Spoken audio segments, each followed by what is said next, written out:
squeaky chair. Good morning. It's 8 o'clock and we are already at full work. Yes. So, about what we went through yesterday, just some basic idea in my thinking is that you can go the steps backwards and start from the first thing. What you need with the horn playing is air, and if you can blow air, that's the check number one. So the problem was not there. So now, in order to create a sound out of the horn, we have to add lip resonance to this air, and we can do this without involving tongue and make it as uncomplicated as possible. We start with the air and then just close the lips for playing.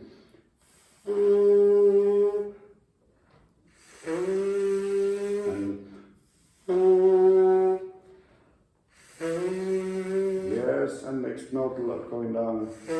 Yes, and let the air maybe flow a little longer.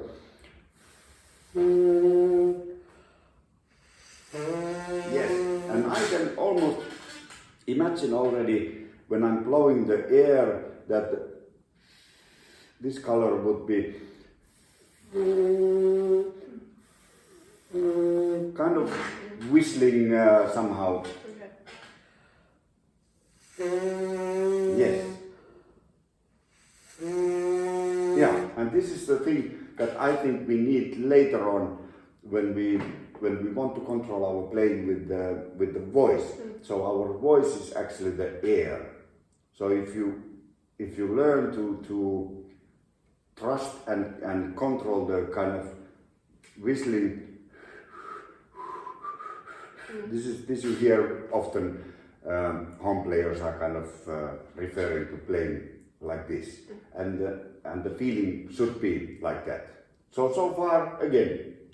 So now the next thing would be then to get this buzzing into the mouthpiece. And the idea of the mouthpiece is that it supports the act of the lip. And the most important thing maybe is that you don't, I make an example that you have a good resonance with the lip. And now we play the mouthpiece and the resonance is changed. And this is very common. So you kind of learning and finding way, concentrating.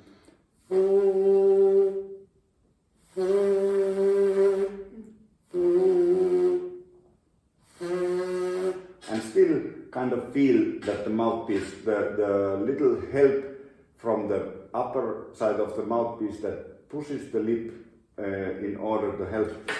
If you place your fingers like this and try to open my fingers or push my fingers, close my fingers, which one is easier? Close. Closing is much easier.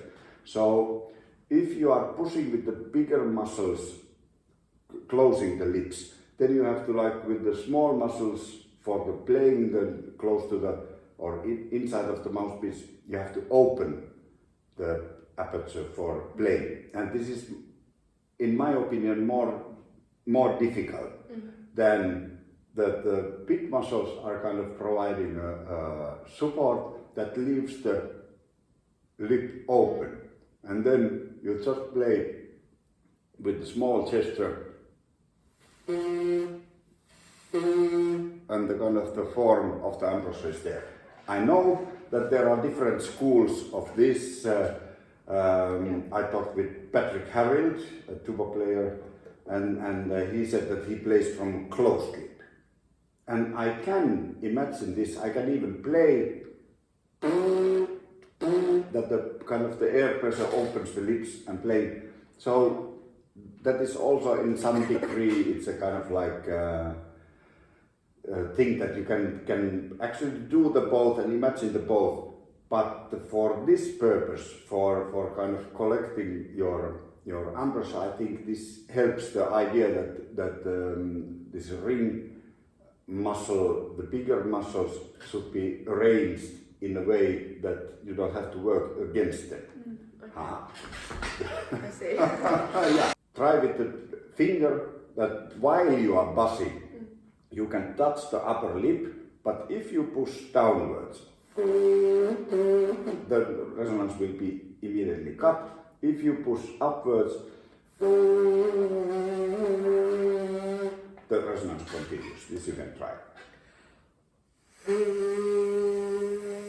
Yes, that is exactly the way. And now this pressure, this kind of helps now the act of the lip and adds for the volume and endurance. And this is an exercise by William Brophy, that setting the mouthpiece.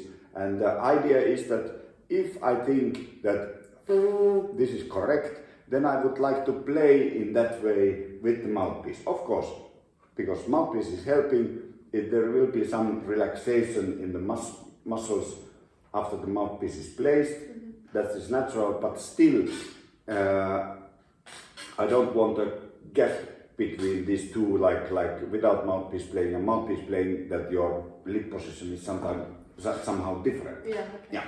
So we place the mouthpiece on the same note. And so forth.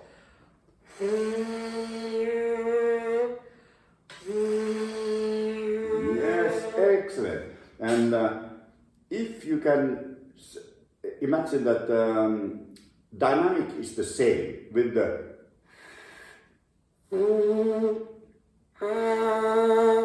that the kind of the airflow, the color of the air is the same between these three elements. Okay. And then the end.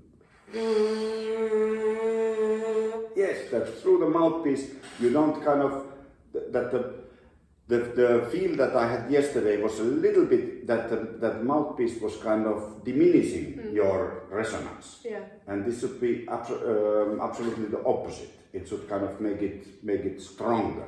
Yeah. And now the second variation of this exercise is that you change the mouthpiece note.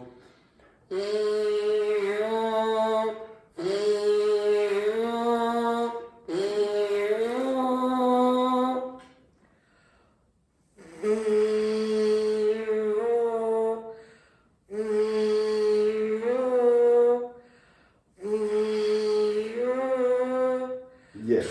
So again, check until this point. When you place the mouthpiece, about where do you set the mouthpiece?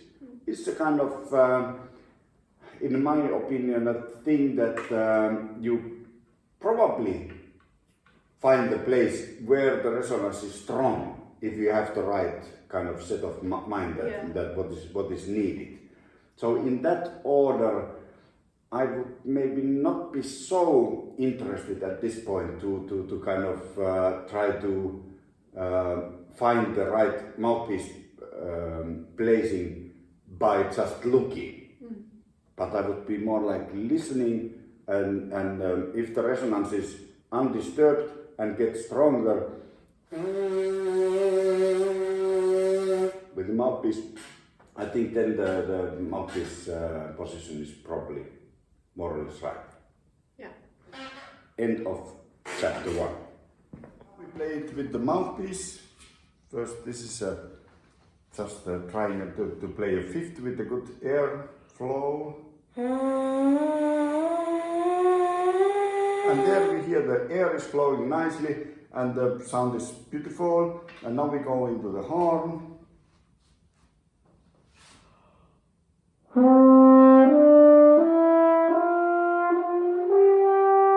And this is not working correctly at the moment. And now trying to fix this difference, what happens with the horn, is that we can kind of listen through the horn the both simultaneously. If you had the working, just keep doing that and just listen it through the horn, like through a megaphone. And it should sound exactly the same than when playing with the mouthpiece. Yeah, and there we got it. Yeah. And now the horn is actually not, it's only amplifying. So now if you try it, stay with the right hand on the mouthpiece, but close the mouthpiece like properly. Yes, and now you play it again, like you would be playing on the mouthpiece, but into the horn. And this happens again. So this here is the thing that we have found out. That is a kind of, the horn has kryptonite, and it somehow makes it difficult for you to maintain the things that you already do with the mouthpiece. So we will just work a little bit and we'll be back.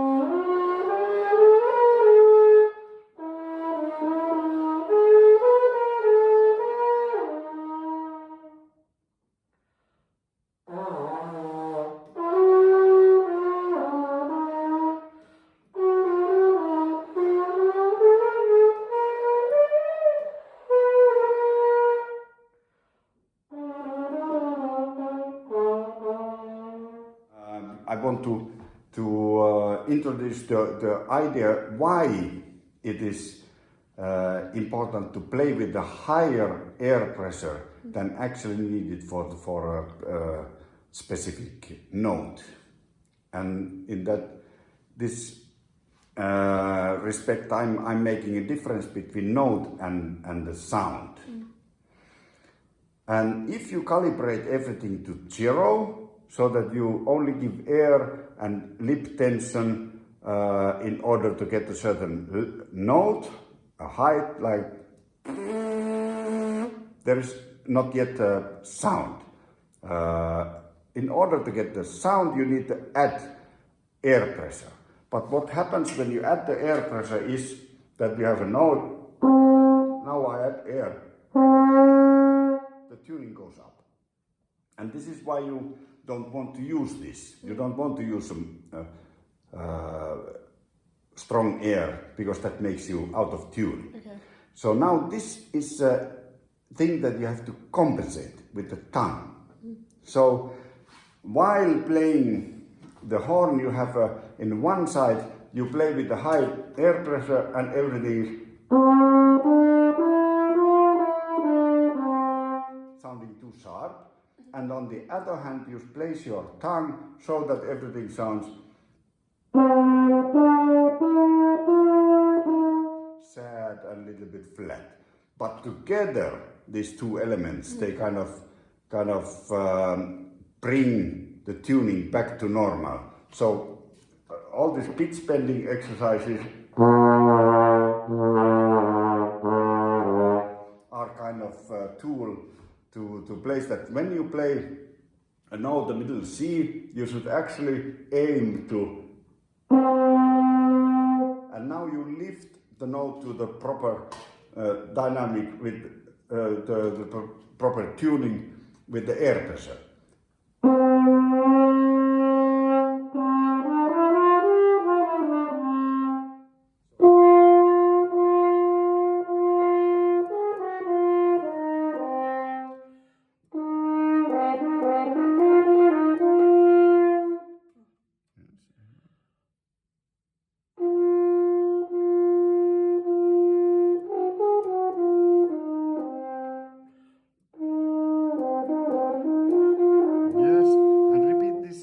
Only with the mouthpiece once.